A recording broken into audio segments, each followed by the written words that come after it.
I have given everything I see in this room, on this street, from this window, in this place, all the meaning that it has for me, all the meaning that it has for me.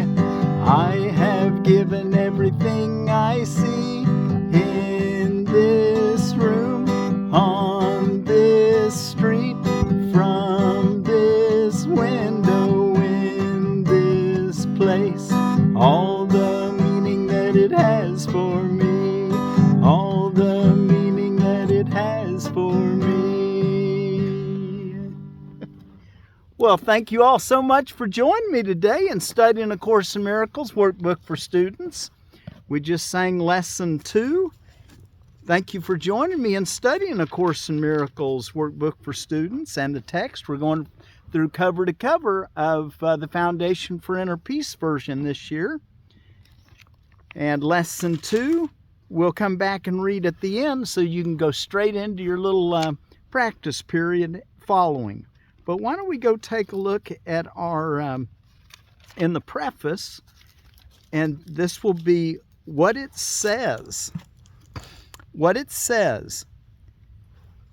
And these are actually the yesterday what we read was out of the preface also, but it was Helen Schuckman's understanding of what A Course in Miracles is all about.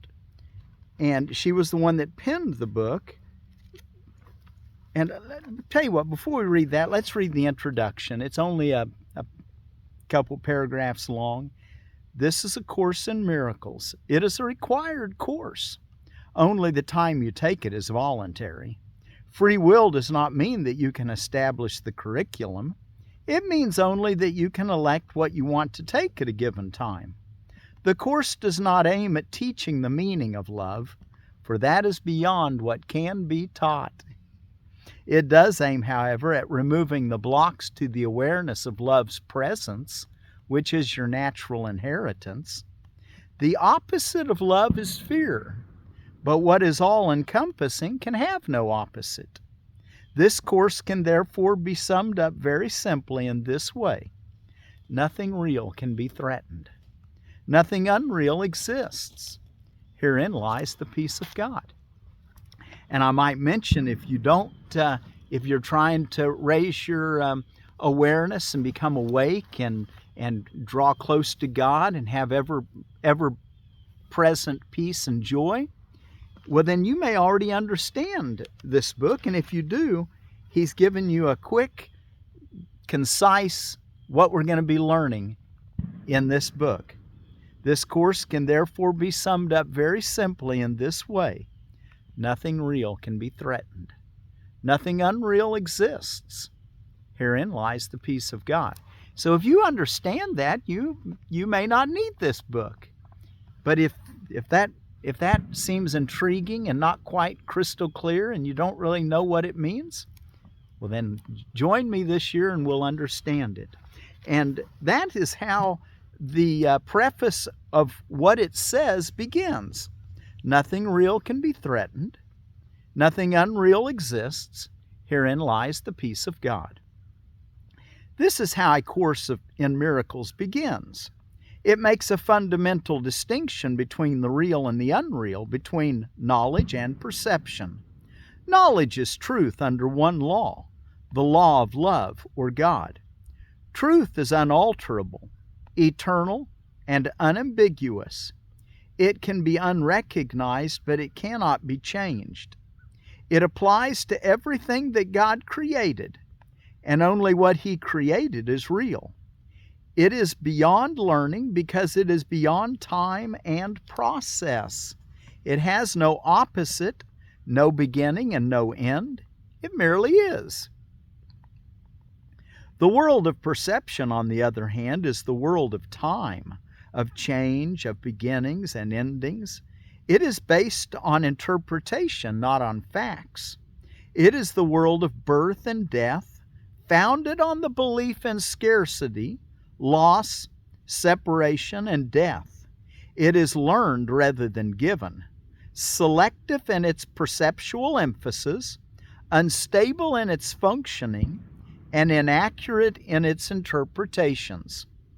From knowledge and perception, respectively, two distinct thought systems arise which are opposite in every respect. In the realm of knowledge, no thoughts exist apart from God, because God and His creation share one will.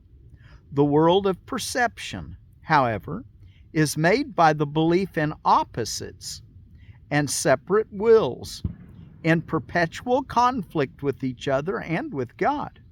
What perception sees and hears appears to be real because it permits into awareness only what conforms to the wishes of the perceiver. This leads to a world of illusions, a world which needs constant defense precisely because it is not real. When you have been caught in the world of perception, you are caught in a dream. You cannot escape without help, because everything your senses show merely witnesses to the reality of the dream. God has provided the answer, the only way out, the true helper.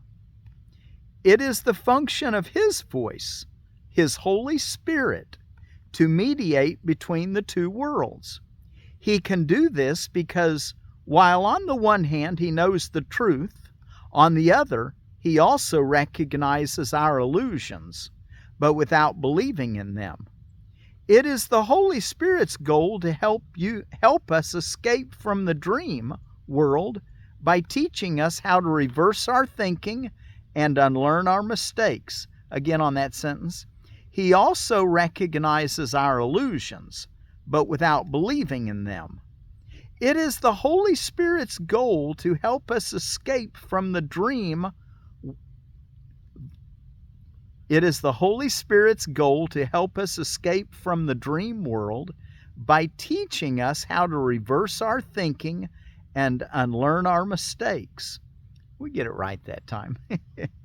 Forgiveness is the Holy Spirit's great learning aid in bringing this thought reversal about. However, the Course has its own definition of what forgiveness really is, just as it defines the world in its own way. The world we see merely reflects our own internal frame of reference, the dominant ideas, wishes, and emotions in our minds. Projection makes perception. We look inside first, decide the kind of world we want to see, and then project the world outside, making it the truth as we see it. Oh, and let me say, when he said projection makes perception, that was a quote lifted from page 445 in our text. Now let's go on. So that's something you might want to kind of start thinking about, is that projection makes perception. Of course, we'll get into all this. It'll become crystal clear as time goes through, as we progress through the year. We look inside first, decide the kind of world we want to see, and then project that world outside, making it the truth as we see it. We make it true by our interpretations of what it is we are seeing. If we are using perception to justify our own mistakes, our anger, our impulses to attack, our lack of love in whatever form it may take, we will see a world of evil, destruction, malice, envy, and despair. All this we must learn to forgive, not because we are being good and charitable, but because what we are seeing is not true. All this we must learn to forgive, not because we are being good and charitable, but because what we are seeing is not true. We have distorted the world by our twisted defenses, and are therefore seeing what is not there. As we learn to recognize our perceptual errors, we also learn to look past them, or forgive. I started realizing that forgiveness means to forgive is to let go of what is not real. Give up what comes before you.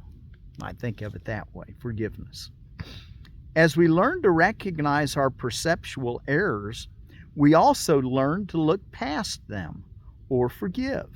At the same time, we are forgiving ourselves, looking past our distorted self-concepts to the self that God created in us and as us. Sin is defined as lack of love on page 11 in our text.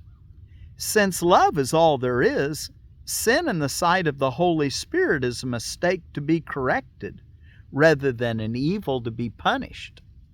Our sense of inadequacy, weakness, and incompletion comes from the strong investment in the scarcity principle that governs the whole world of illusions.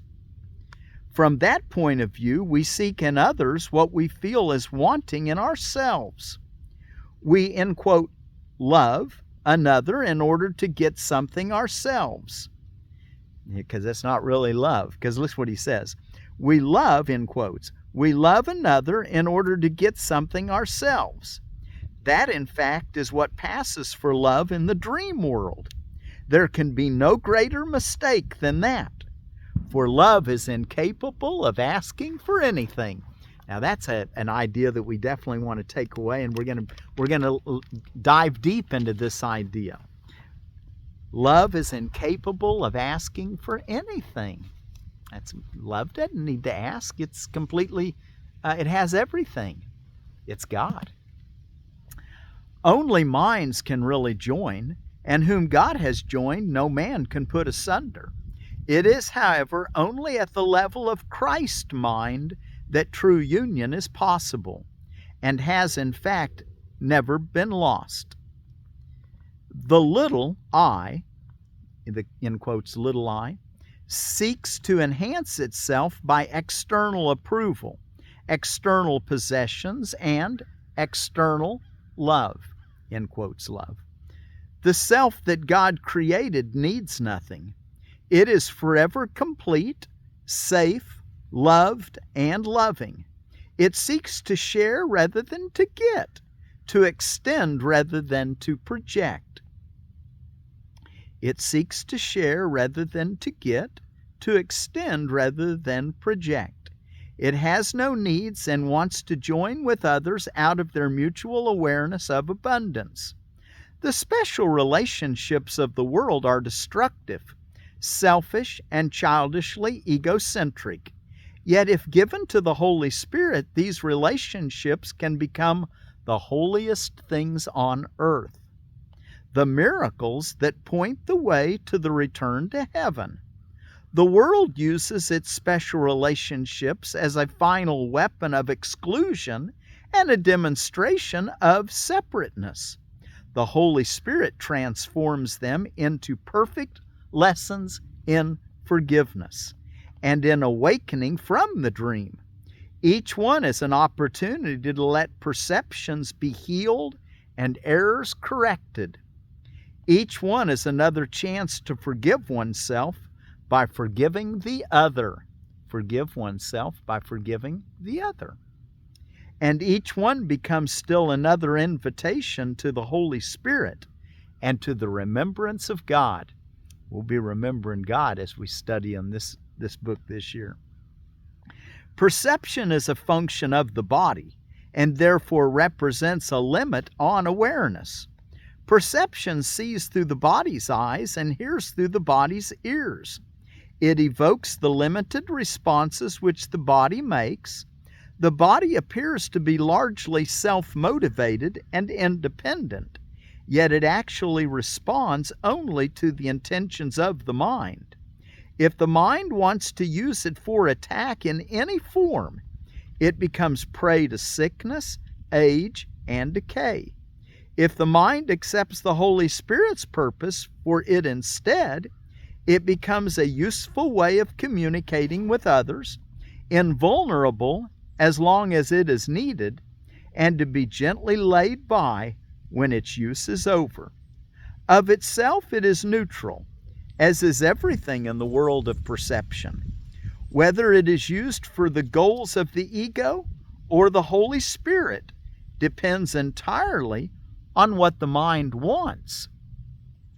The opposite of seeing through the body's eyes is the vision of Christ, which reflects strength rather than weakness, unity rather than separation, and love rather than fear. Again on that sentence, the opposite of seeing through the body's eyes is the vision of Christ, which reflects strength rather than weakness, unity rather than separation, and love rather than fear.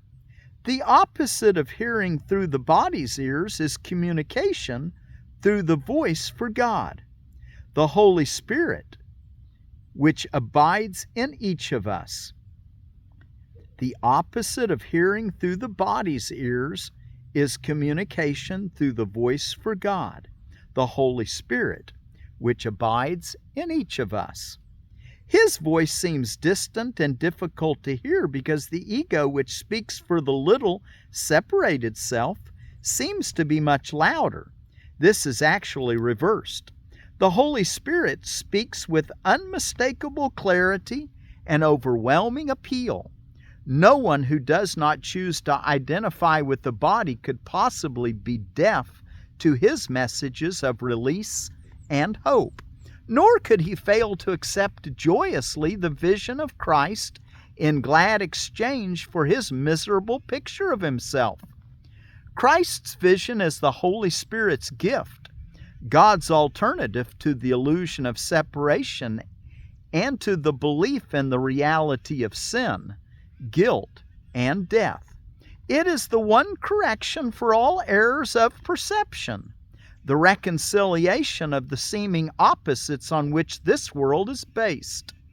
Its kindly light shows all things from another point of view, reflecting the thought system that arises from knowledge and making return to God not only possible, but inevitable. What was regarded as injustices done to one by someone else now becomes a call for help and for union. Sin, sickness, and attack are seen as misperceptions, calling for remedy through gentleness and love. Defenses are laid down because where there is no attack, there is no need for them. Our brothers' needs become our own because they are taking the journey with us as we go to God. Without us, they would lose their way. Without them, we could never find our own. Forgiveness is unknown in heaven, where the need for it would be inconceivable. Forgiveness is unknown in heaven, where the need for it would be inconceivable. However, in this world, forgiveness is a necessary correction for all the mistakes that we have made. To offer forgiveness is the only way for us to have it, for it reflects the law of heaven, that giving and receiving are the same. Heaven is the natural state of all the sons of God, as He created them. Such is their reality forever. It has not changed because it has not been forgotten. It has not changed because it has been forgotten. Excuse me, I put a word "not" in there, wasn't correct. It has not changed because it has been forgotten. Again on that last two sentences. Heaven is the natural state of all the sons of God, as He created them. Such is their reality forever. It has not changed because it has been forgotten. Forgiveness is the means by which we will remember. Through forgiveness, the thinking of the world is reversed.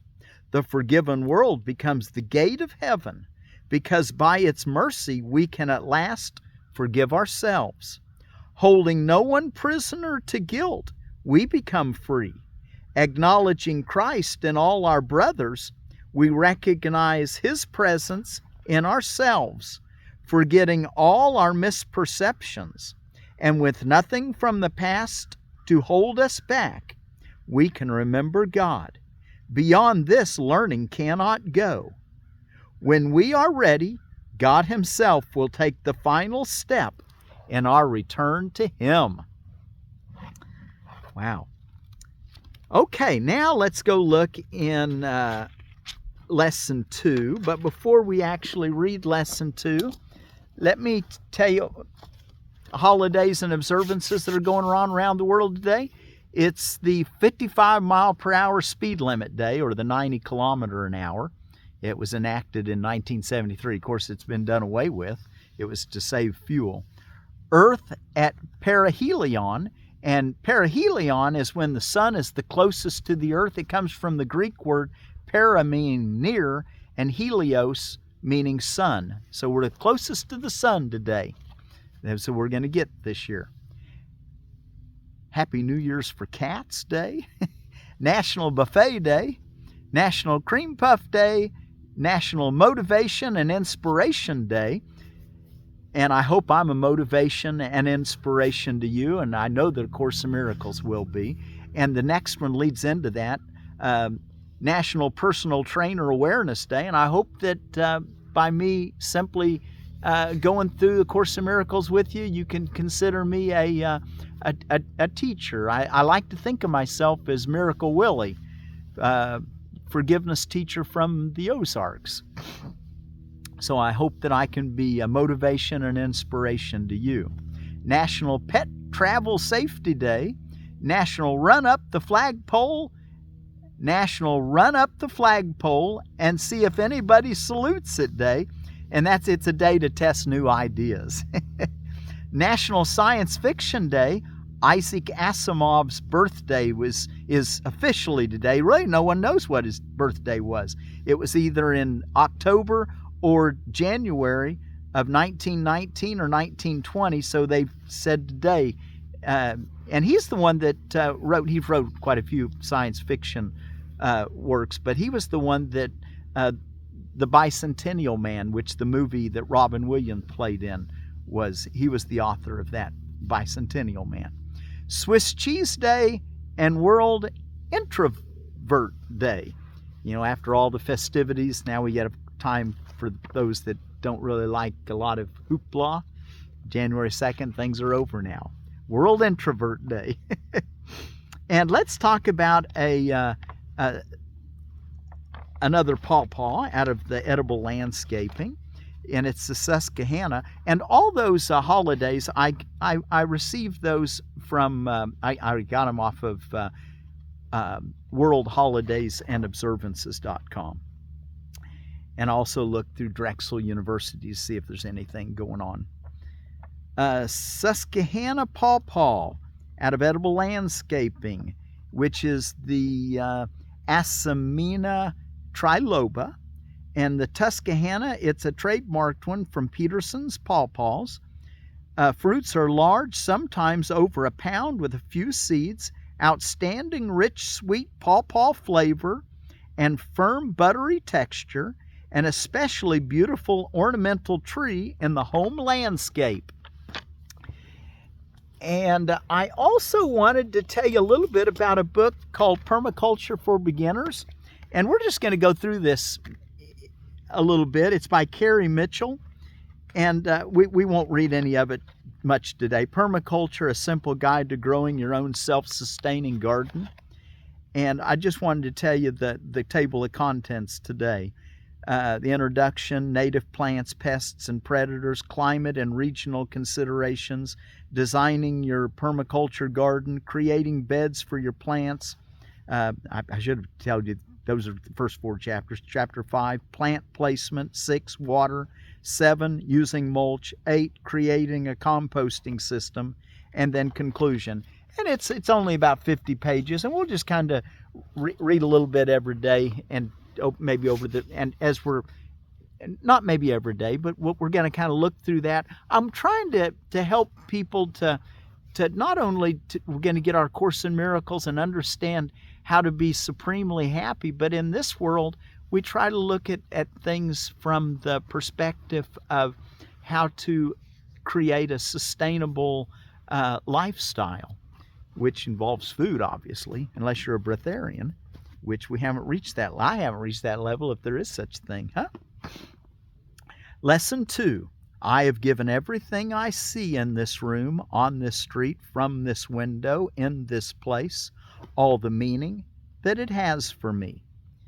The exercises with this idea are the same as those for the first one.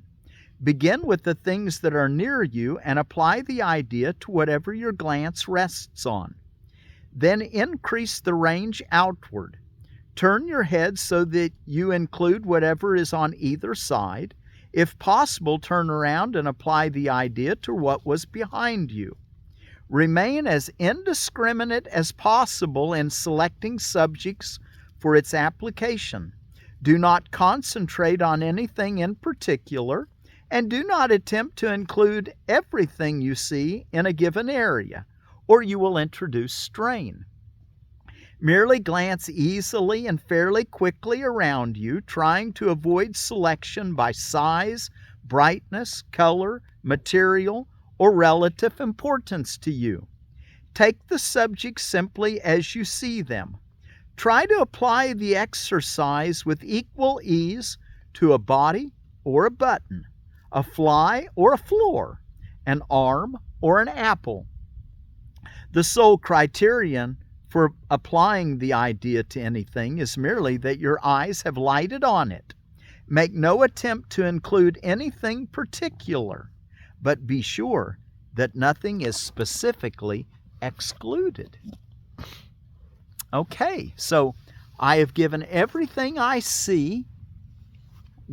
And look around in front of you. I have given that calf everything, or I've given everything I see, all the meaning it has for me. I've given that calf all the meaning it has for me. I've given that dog all the meaning it has for me. I've given that oak tree all the meaning it has for me. And just whatever is around you, just say it and turn around and look behind you. I've given that walnut tree all the meaning it has for me. Okay? You get the idea. Do that twice today and for just a minute or so.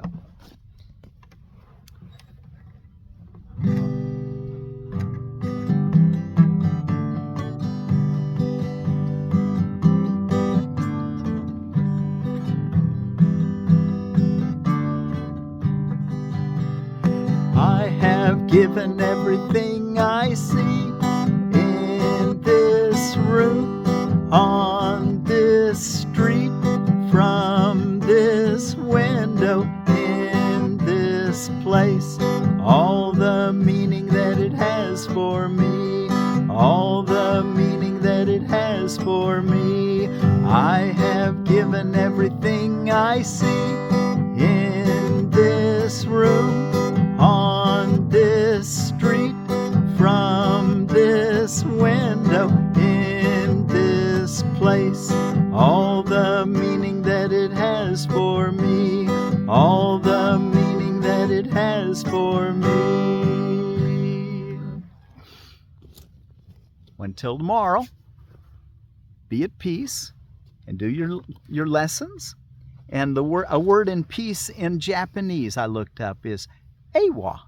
And I'll put in the description below how to spell that. And my contact information will be there also in the description below. I've given everything I see all the meaning that it has for me.